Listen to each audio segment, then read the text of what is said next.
Bonjour, je m'appelle Christophe Valor, je suis sous-directeur au CNES Toulouse en charge du développement des projets orbitaux. Alors on appelle projets orbitaux au CNES dans notre jargon le développement des satellites, mais aussi des parties de satellites, ce qu'on appelle des plateformes ou des instruments, et puis le système qui permet d'utiliser ces satellites.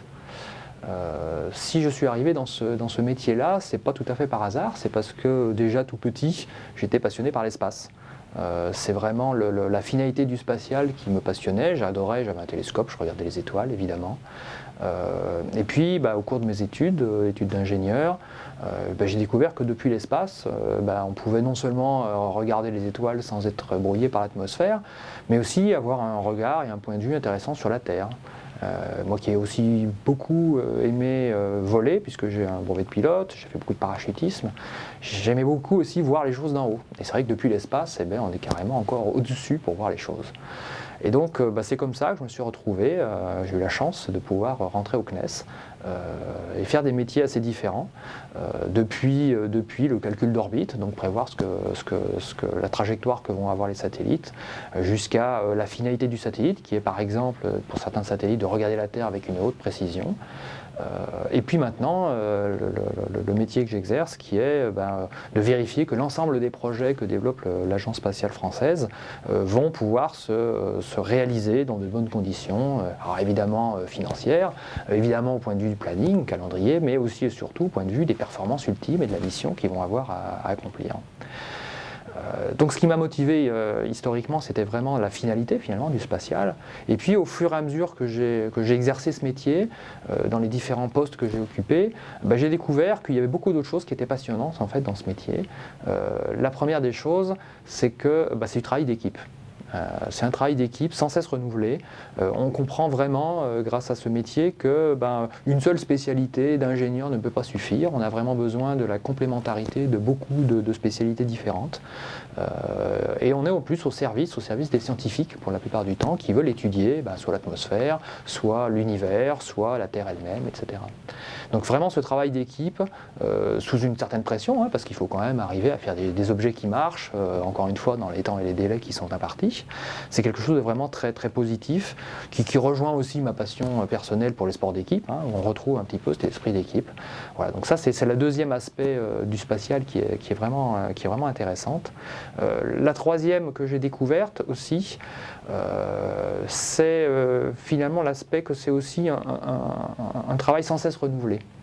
On ne fait jamais la même chose. En fait, il faut savoir que quand on est ingénieur dans le spatial, on n'est pas comme un ingénieur en automobile ou même en aéronautique à faire de la production de grandes séries de satellites.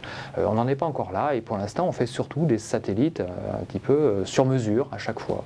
Chaque satellite est différent de son prédécesseur et là, ça remet en cause tout ce qu'on a vu avant. Alors certes, on peut réutiliser l'expérience qu'on a eue sur les générations d'avant, mais surtout, on a quand même des choses à inventer à chaque fois. Et donc vraiment, c'est un travail très créatif, chaque fois renouvelé et passionnant de ce côté-là. Le troisième point que j'ai aussi découvert, c'est que cette richesse, elle se complétait d'une richesse à l'international. On est dans le spatial toujours en train de coopérer.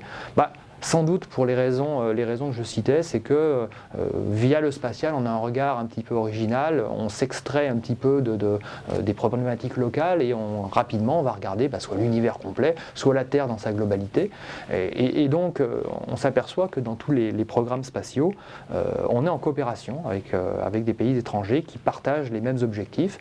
Donc évidemment on a les grandes coopérations historiques avec notamment les USA.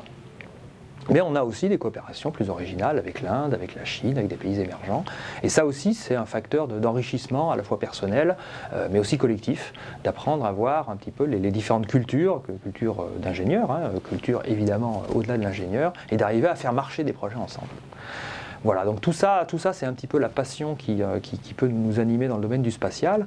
Et c'est en ça d'ailleurs que je rejoins l'initiative Out of Atmosphere, parce qu'on voit bien, et son nom et son titre même l'indique, c'est que l'originalité finalement du spatial, c'est de nous tirer un petit peu du quotidien et d'avoir cette originalité du regard qu'on peut porter. Alors, soit sur les étoiles, soit au contraire en regardant notre bonne vieille planète Terre, et donc d'en tirer un point de vue original et comment dire, des conclusions ou des philosophies même un petit peu décalées par rapport à ce qu'on vit dans la vie de tous les jours.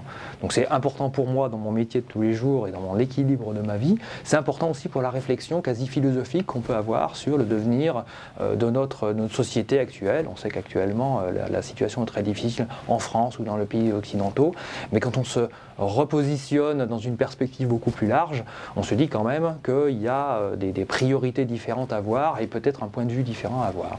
Et je pense que ce soit le métier du spatial ou l'initiative Out of Atmosphere, c'est quelque chose d'assez intéressant dans cette optique-là. Voilà ce que je voulais dire.